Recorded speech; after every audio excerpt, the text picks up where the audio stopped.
Lo pernah nggak sih pengen banget punya usaha sendiri tapi ujung-ujungnya malah bingung? Mau mulai dari mana? Tenang, lo nggak sendirian. Banyak orang ngalamin hal yang sama. Dunia usaha emang kelihatan seru dari luar, tapi pas mau nyemplung ke dalamnya, rasanya kayak masuk hutan tanpa peta. Nah, biar lo nggak muter-muter di situ aja, ada beberapa hal penting yang bisa lo pikirin dulu sebelum lo benar-benar mulai. Pertama, lo harus kenalin diri lo sendiri dulu. Tanya sama diri lo tujuan lo bikin usaha itu apa. Apakah lo mau nambah penghasilan, mau bebas atur waktu, atau mau bikin sesuatu yang bermanfaat buat orang banyak? Kalau lo udah tahu tujuan lo, langkah lo ke depan jadi lebih jelas. Banyak orang yang buru-buru buka usaha cuma karena ngelihat peluang sekilas. Padahal usaha itu butuh tenaga panjang. Kalau lo punya alasan yang kuat, itu bakal jadi bahan bakar lo pas lagi capek atau ketemu masalah. Habis itu lo harus mikirin ide usaha. Jangan keburu minder mikir ide lo harus super unik atau nggak ada yang pernah bikin. Kadang ide yang simple justru lebih kena. Lo bisa mulai dari ngelihat sekitar lo. Apa sih yang orang butuhin tapi belum ada? Atau ada hal yang bisa dibuat lebih gampang dan lebih nyaman? Lo juga bisa mulai dari hobi lo sendiri. Kalau lo emang suka sesuatu, ngejalaninnya nggak akan kerasa berat. Yang penting ide lo punya nilai buat orang lain. Tapi ingat, ide doang nggak cukup. Lo harus riset.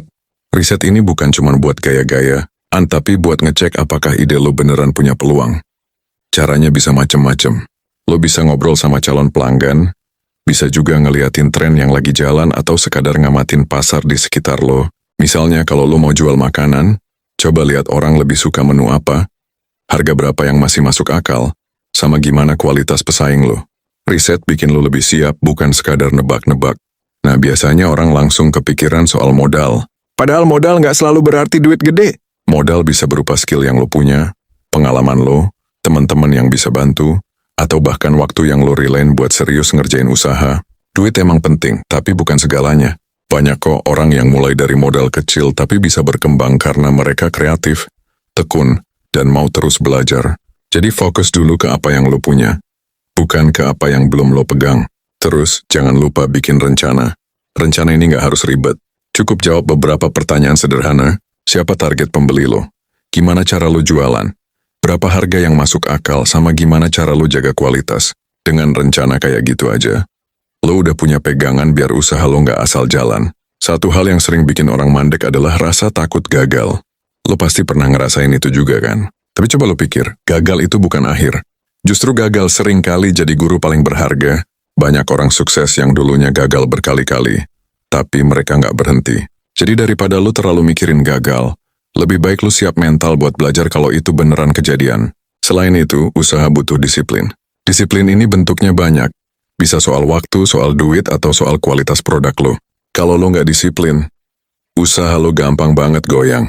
Memang sih kelihatannya ribet, tapi kalau lo udah biasa, itu bakal jadi kebiasaan yang nyelamatin usaha lo dalam jangka panjang. Dan ingat, lo nggak bisa jalan sendirian. Walaupun usaha kelihatannya usaha pribadi, tetap aja ada orang lain yang ikut terlibat. Ada pelanggan yang beli, ada pemasok yang nyediain barang, ada teman atau keluarga yang dukung lo. Belajar bangun hubungan baik sama orang-orang itu penting banget. Pelanggan yang puas bisa jadi promosi gratis buat lo, sedangkan hubungan yang sehat sama mitra bikin usaha lo lebih stabil. Jadi kalau sekarang lo lagi bingung mulai usaha dari mana, jangan buru-buru panik. Mulai aja dari kenal diri, cari ide, riset, bikin rencana, terus siapin mental buat jalanin. Gak usah nunggu semuanya sempurna. Langkah kecil tapi konsisten jauh lebih berharga. Daripada cuma mikirin mimpi tanpa tindakan. Mulai uji coba dalam skala kecil biar lo tahu seberapa kuat ide usaha lo. Jual ke orang terdekat, cek respon mereka, catat kritik, dan perbaiki produk lo pelan-pelan. Atur uang usaha biar nggak campur sama uang pribadi. Catat semua pemasukan dan pengeluaran. Walaupun kecil, disiplin ngatur keuangan bikin lo tahu kondisi usaha lo sebenarnya. Apakah lo beneran untung atau malah rugi? Promosiin produk lo pakai media sosial. Jangan sekadar nunjukin barang, kasih cerita yang bikin orang ngerasa terhubung. Produk makanan bisa lo ceritain manfaat kesehatannya. Produk fashion bisa lo ceritain soal kenyamanan atau gaya hidup. Cerita lebih gampang nyampe ke orang daripada iklan datar. Amati pesaing lo. Cari tahu apa yang bikin mereka berhasil dan apa kelemahan mereka. Jangan iri, tapi jadikan mereka cermin buat usaha lo. Persaingan bikin lo lebih tajam dan lebih waspada. Belajar terus dari berbagai sumber, buku, kursus, konten digital, atau obrolan sama orang yang lebih berpengalaman. Jangan ngerasa udah tahu segalanya. Dunia usaha berubah cepat dan orang yang nggak belajar bakal ketinggalan. Jaga mental biar nggak gampang nyerah. Usaha jarang langsung sukses besar, perlu waktu buat dikenal, dipercaya, dan akhirnya disukai orang. Kesabaran jadi modal penting buat bertahan lebih lama. Fleksibel kalau rencana awal lo nggak sesuai kenyataan. Kalau produk A kurang diminati tapi produk B lebih banyak dicari, ikutin arah itu. Gak ada gunanya maksa sesuatu yang jelas-jelas nggak jalan. Bangun pelayanan yang bikin orang betah. Ramah sama pelanggan, responsif kalau ditanya, dan jaga janji kalau lo udah bikin komitmen. Pelayanan yang baik bikin pelanggan balik lagi tanpa lo harus keluar banyak biaya promosi.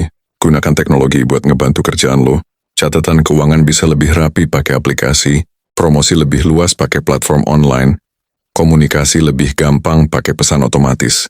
Teknologi bikin usaha kecil kelihatan lebih profesional. Bentuk kebiasaan evaluasi. Duduk, cek apa yang udah berhasil dan apa yang gagal. Jangan cuma sibuk jalanin tanpa pernah berhenti buat mikir. Evaluasi bikin lo lebih sadar sama arah usaha lo sendiri. Bangun jaringan seluas mungkin. Teman yang punya usaha bisa jadi partner. Pelanggan lama bisa jadi sumber promosi. Komunitas bisa jadi tempat belajar. Semakin luas jaringan lo, semakin banyak peluang yang kebuka. Jaga kualitas produk lo. Jangan karena laku banyak terus lo nurunin standar. Sekali pelanggan kecewa, susah banget buat mereka balik lagi. Kualitas yang konsisten bikin usaha lu bertahan lama. Kelola waktu dengan disiplin. Jangan anggap remeh kebiasaan kecil kayak tepat janji. Atur jadwal produksi atau posting rutin di media sosial. Waktu yang teratur bikin usaha lu lebih stabil. Siapin mental buat kritik. Bukan semua orang bakal suka sama usaha lu. Ada yang ngomong jelek, ada yang komplain. Anggap kritik sebagai bahan belajar, bukan serangan. Bangun tujuan jangka panjang. Jangan puas cuma dengan hasil kecil di awal. Pikirin gimana usaha lo bisa berkembang, bisa punya cabang, bisa nambah produk, atau bahkan bisa nyiptain lapangan kerja buat orang lain. Bangun identitas usaha lo sendiri. Kasih ciri khas yang gampang diingat orang.